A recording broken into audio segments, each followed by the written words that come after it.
It was a cold but beautiful December day as 13-year-old Jahee McMath headed into UC San Francisco Benoff Children's Hospital. She was going in for what was supposed to be a routine tonsillectomy. But in less than 24 hours after her surgery, she began profusely bleeding from her nose and mouth. In an attempt to save her life, doctors put her on a mechanical ventilator and other life-sustaining treatments. After 72 hours, Jahee was pronounced brain dead, and the hospital began the process and paperwork of removing her from life support. However, Jahee McMath's parents filed a lawsuit petitioning the court from stopping the hospital from doing so. After a week of testimony from both the hospital and independent experts, the court found Jahee McMath to be irreversibly brain dead and to have life-sustaining treatment removed on January 7, 2014. But before this, an agreement was reached, and the hospital gave Jahee's body to her mother on January 5th. Jahee McMath's body now resides in a New Jersey apartment being kept alive by artificial nutrition and mechanical ventilation. But the story of Jahee is missing one huge aspect: Jahee's desires. Is this what Jahee would have wanted? Would she have wanted to be kept alive in such a fashion? We don't know, nor will we ever know, but we could have if she had an advanced care directive.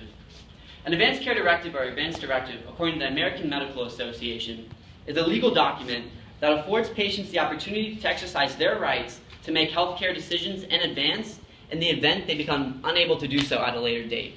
People fall, get into car accidents, catch diseases, and a plethora of other things that leave them incapacitated for an extended period of time.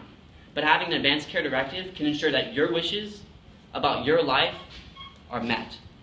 Not having an advanced care directive can lead to interfamily arguing and monetary strain. Almost 50% of people are unable to make their own decisions at the time of their death, and a mere 20% of people even have an advanced care directive in America, from a study done by Pollack, Morham, and Williams. That means at least 30% of people, if not more, die each year with someone else making their decisions about how they die for them, with no direction as to what they want to happen. One of these people was Terri Schiavo. Terri Schiavo went into cardiac arrest in 1990 and was later diagnosed as being in a persistent vegetative state.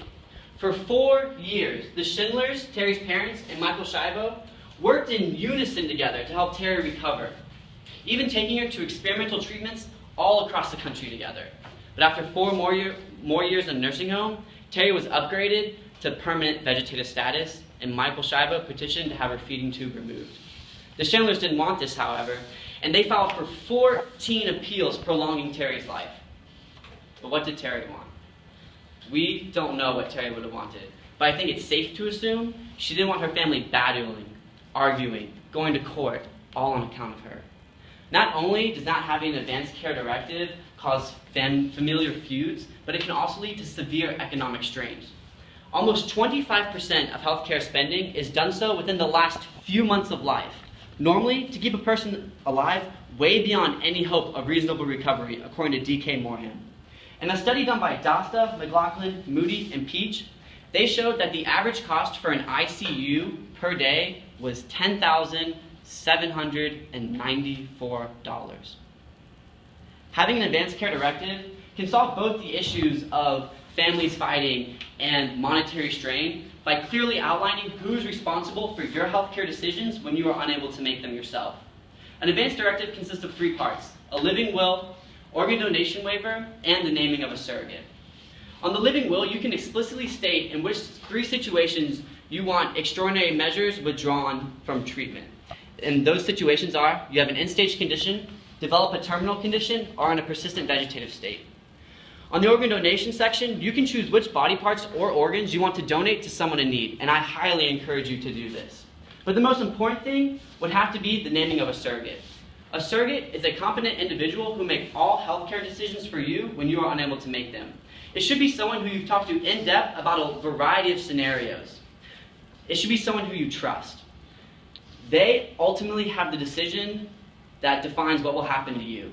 But you can, however, leave them on an advanced directive, instructions that will help them make the best decision that fits your will.